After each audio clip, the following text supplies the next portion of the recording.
নমস্কার বন্ধুরা, সানার কিচেনে আপনাদের সবাইকে স্বাগত। আজ আবার চলে এলাম আপনাদের সঙ্গে রেসিপি শেয়ার করতে। সামনেই তো পুজো, তাই পুজো স্পেশাল কোনো কিছু রেসিপি না শেয়ার করলে হয়। তাই পুজো স্পেশাল আজকে আপনারা ষষ্ঠীতে পুজো স্পেশাল একটা থালি রেসিপি আপনাদের সঙ্গে শেয়ার করব। সকালে জল খাবারের জন্য আপনারা ষষ্ঠী স্পেশাল কি থালি তৈরি করতে পারেন সেটাই আজ আপনাদের সঙ্গে শেয়ার করব। চলুন তাহলে রেসিপিটা শুরু করি। আমি একটা পাত্রে নিয়েছি ময়দার মধ্যে দেব স্বাদ মতো লবণ,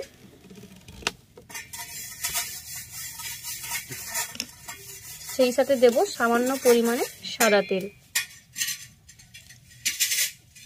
দিয়ে খুব ভালো করে এটাকে মেখে নেব। এবার অল্প অল্প করে জল দিয়ে এটাকে খুব ভালো করে মেখে নেব। আপনারা চাইলে কিন্তু ময়দার পরিবর্তে আটাও ব্যবহার করতে পারেন, আবার দুটোকে মিশিয়েও ব্যবহার করতে পারেন। অল্প অল্প জল দিয়ে খুব ভালো করে ময়দাটাকে মথে নিয়ে একটা নরম ডো তৈরি করে নিয়েছি। যেভাবে পরোটা বানানোর জন্য আমরা ডো তৈরি করি সেরকম করে একটা নরম ডো তৈরি করে নিয়েছি। এবার ঢাকা দিয়ে এটাকে একটু রেস্টে রেখে দেবো। ততক্ষণে চলুন বাকি রেসিপিগুলো শুরু করি। আজকের রেসিপিতে কুমড়োর তরকারিও থাকবে, তার জন্য কুমড়োটাকে প্রথমে কেটে নিচ্ছি।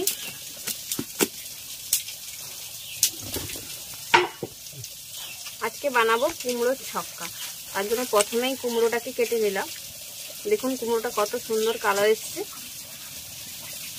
এবার কুমড়োর খোসাটাকে ছাড়িয়ে নেব। কুমড়োর ছক্কা বানানোর জন্য কুমড়োটাকে একটু বড় সাইজের করেই কাটতে হয়, পুরোপুরি যেন ছক্কার সাইজের মতো, তাই জন্য একটু বড় বড় করেই কেটে নেব। আর ভেতরের বীজটাকে বের করে দিলাম। এবার কুমড়োটাকে এইভাবে বড় বড় টুকরো করে কেটে নেব।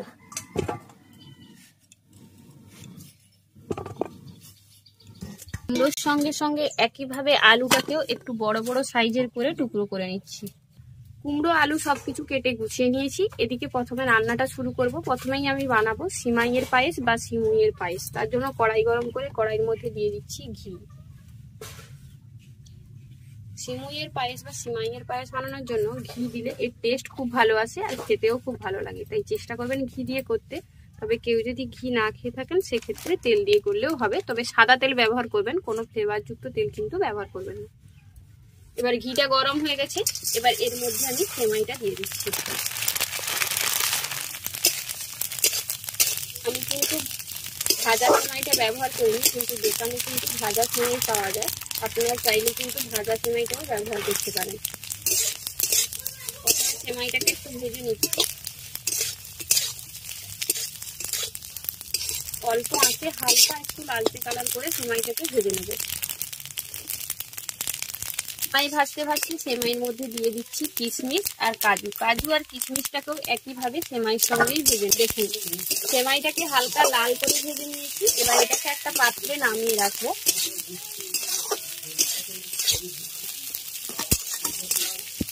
সেমাইটা তুলে নেওয়ার পর ওই কড়াইয়ের মধ্যেই দিয়ে দিচ্ছি দুধ।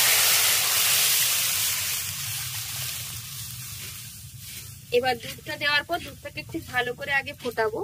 প্রথমেই যদি সেমাইয়ের ওপরে চাইলে দুধটা দেওয়া যেত, কিন্তু সেমাইয়ের ওপরে দুধটা দিয়ে দিলে সেমাইটা অতিরিক্ত সেদ্ধ হয়ে গেলে তাহলে কিন্তু দেখতেও ভালো লাগবে না আর খেতেও এতটা টেস্ট লাগবে না। তাই আগে একটু দুধটা ফুটিয়ে ঘন হয়ে এলে সেমাইটা দিলে বেশ ভালো হয়, তাহলে সেমাইটা একটু দেখাও যায় আর খুব ভালোভাবে সেদ্ধও হয়ে গিয়ে সুন্দর একটা কালার এবং টেস্ট দুটোই আসবে। দুধ খুব ভালোভাবে ফুটিয়ে নিয়েছি। এবার ভেজে রাখা সেমাইটা এর মধ্যে দিয়ে দিচ্ছি।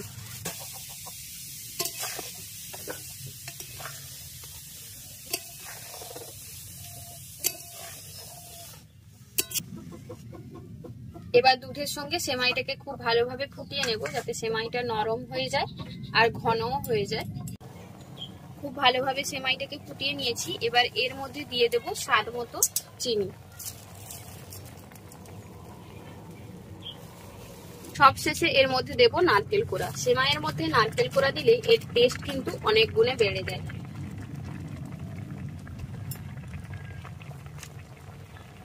এবার নারকেল কোড়াটা দিয়ে দিয়েছি, দিয়ে খুব ভালো করে এটাকে ফুটিয়ে নিয়েছি।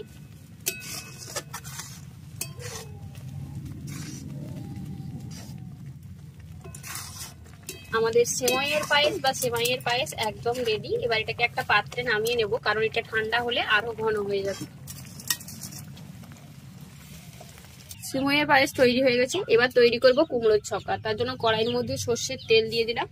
এবার তেলটাকে খুব ভালো করে গরম করে নিয়ে প্রথমে কুমড়োটাকে হালকা করে একটু ভেজে নেব। কুমড়োটা একটু সোনালি কালার করে ভেজে নিলে কুমড়োর ছক্কার স্বাদ এবং ঘ্রাণ দুটোই কিন্তু খুব ভালো আসে। কারণ কুমড়ো ভাজার সময় কুমড়োর মধ্যে ক্যারামেল তৈরি হয়, আর তখন কিন্তু কুমড়োর ছক্কার স্বাদও বেড়ে যায় আর তার ঘ্রাণটাও খুব ভালো আসে।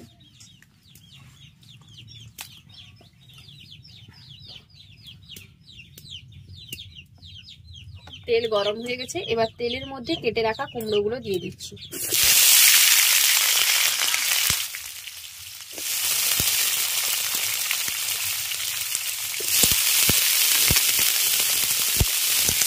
কুমড়োটাকে সোনালি কালার করে ভেজে নিয়েছি।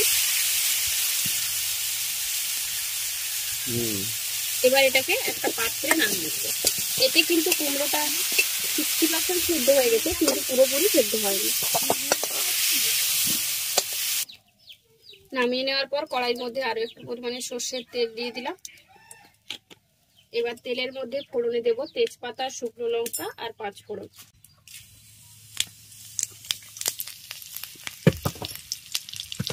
ফোড়নটাকে হালকা একটু ভেজে নেওয়ার পর এর মধ্যে কেটে রাখা আলুটা দিয়ে দেবো।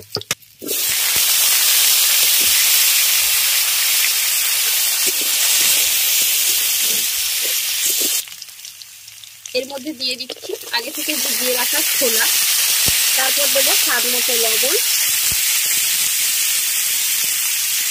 এবার একটা মশলা দিয়ে দেবো। মশলার জন্য একটা বাটির মধ্যে নিয়ে নেব জিরে গুঁড়ো, হলুদের গুঁড়ো আর কাশ্মীরি লঙ্কার গুঁড়ো, সেই সাথে দেবো আদা বাটা। এবার সমস্ত কিছুকে একটু জল দিয়ে ভালো করে গুলে নেব, তারপর এর মধ্যে দিয়ে দেবো।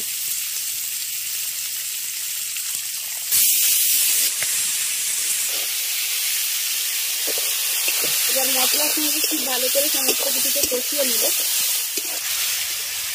অল্প পরিমাণে জল দিয়ে মশলাটাকে খুব ভালো করে কষিয়ে নিয়েছি। এবার এর মধ্যে দিয়ে দিচ্ছি নারকেল কোড়া।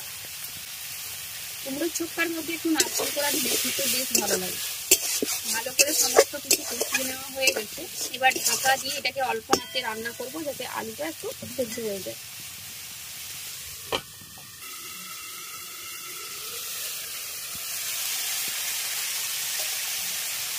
আলুটা প্রায় সেদ্ধ হয়ে গেছে। এবার ভেজে রাখা কুমড়োটা আমি এর মধ্যে দিয়ে দিচ্ছি।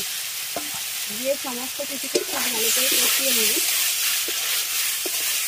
ভালো করে কষিয়ে নেওয়ার পর এর মধ্যে দিয়ে দিচ্ছি জল। অল্প পরিমাণে জল দিয়ে ঢাকা দিয়ে এটাকে রান্না করবো, যাতে সমস্ত কিছু খুব ভালোভাবে সেদ্ধ হয়ে গিয়ে এটা একদম মাখো মাখো হয়ে যায়। কিন্তু কুমড়োগুলো যেন একদম গলে না যায় সেটাও কিন্তু দেখতে হবে। কুমড়ো আলু সমস্ত কিছু খুব ভালো করে সেদ্ধ হবে, কিন্তু একদম গলিয়ে ফেলবো না। কুমড়োর ছক্কায় দেখবেন আলু এবং কুমড়োটা দেখা যায়, কিন্তু খুব ভালোভাবে সেদ্ধ হয়ে যায়। এবার ঢাকা দিয়ে অল্প আঁচে এটাকে রান্না করবো।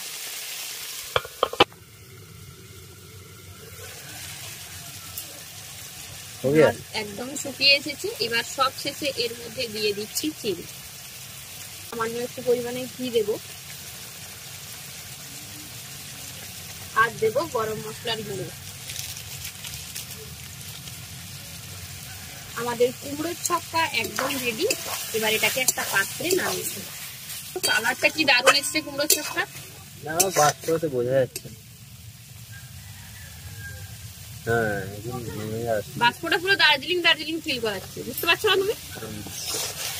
এবার বুঝতে পারছো? পুরো দার্জিলিং ফিল করাচ্ছে। বলো এগুলো বেশি বেশি যাচ্ছে। এখন ঠিক লাগছে। এবার সব শেষে পরোটাগুলো ভেজে নেব। তার জন্য ডোটা নিয়ে নিয়েছি, তার মধ্যে থেকে লেচি কেটে নিচ্ছি। এবার একটা লেচি নিয়ে প্রথমে খুব ভালো করে গোল করে নিলাম। অল্প পরিমাণে ময়দা ছড়িয়ে নিচ্ছি। আপনারা চাইলে কিন্তু তেল দিয়েও বেলে নিতে পারেন, আবার আটা দিয়েও বেলে নিতে পারেন।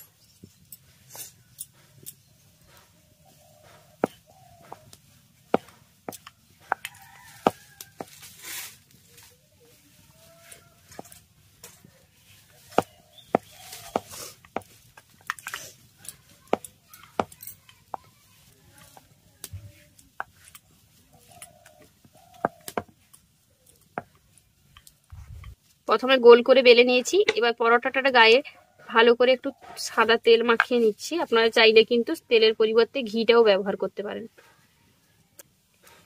এবার এটাকে ফোল্ড করে নেব। ফোল্ড করে নেওয়ার পর এর উপরে আবার একটু তেল লাগিয়ে নিলাম।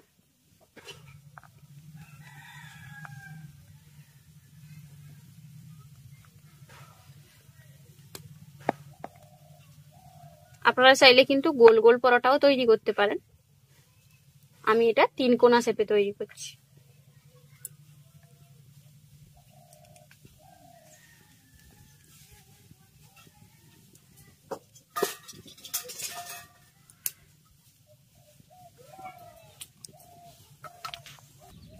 এবার পরোটাগুলো ভেজে নেব। তার জন্য একটা তাওয়া গরম করে নিয়েছি, তার মধ্যে পরোটাটা দিয়ে দিচ্ছি প্রথমে।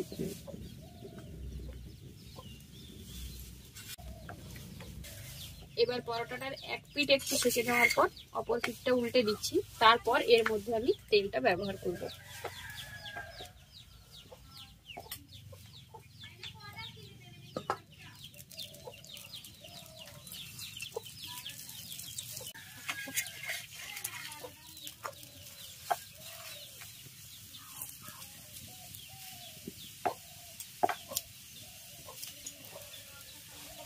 কি গো, পরোটাগুলো পুরো লুচির মতো ফুলছে রে।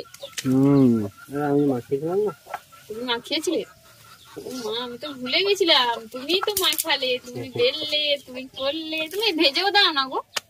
না, ভাজা যাবে। ভাজাটা আমাকে দিয়ে করাচ্ছ তো? সেটা তুমি একটা করো।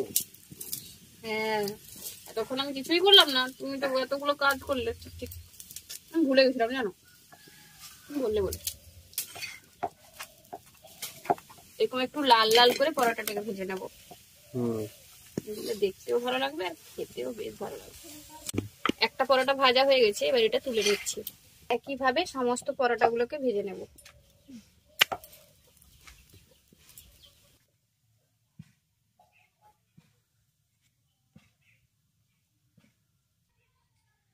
আমাদের ষষ্ঠী স্পেশাল থালি একদম রেডি। গরম গরম ফুলকো ফুলকো পরোটা, তার সঙ্গে কুমড়োর ছক্কা আর সিমুইয়ের পায়েস, সেই সাথে একটা মিষ্টিও রেখেছি। আপনারা চাইলে মিষ্টিটা রাখতেও পারেন, আবার নাও রাখতে পারেন। তবে এর জন্য থালাটা দেখতেও বেশ সুন্দর লাগছে আর খেতেও তো বেশ মজা হবে। আমাদের আজকের এই ষষ্ঠী স্পেশাল থালিটা আপনাদের কেমন লাগলো অবশ্যই কমেন্ট করে জানাবেন। ভালো লাগলে বরাবরের মতো ভিডিওটিতে একটি লাইক করে আপনার বন্ধু বান্ধব এবং ফ্যামিলির সঙ্গে ভিডিওটা শেয়ার করার অনুরোধ রইল। চ্যানেলে নতুন বন্ধু হয়ে থাকলে অবশ্যই চ্যানেলটি সাবস্ক্রাইব করে নেবেন। সেই সাথে যারা ফেসবুক পেজে দেখছেন তারা অবশ্যই ফেসবুক পেজটি ফলো করে নেবেন। আজ তবে এই পর্যন্তই। আবার দেখা হবে পুজো স্পেশাল অন্য কোনো থালি নিয়ে বা অন্য কোনো রেসিপি নিয়ে। আর অবশ্যই আপনারা এই রেসিপিটা বাড়িতে তৈরি করতে পারেন। আজকের মতো এখানেই। ভালো থাকবেন, সুস্থ থাকবেন। টাটা।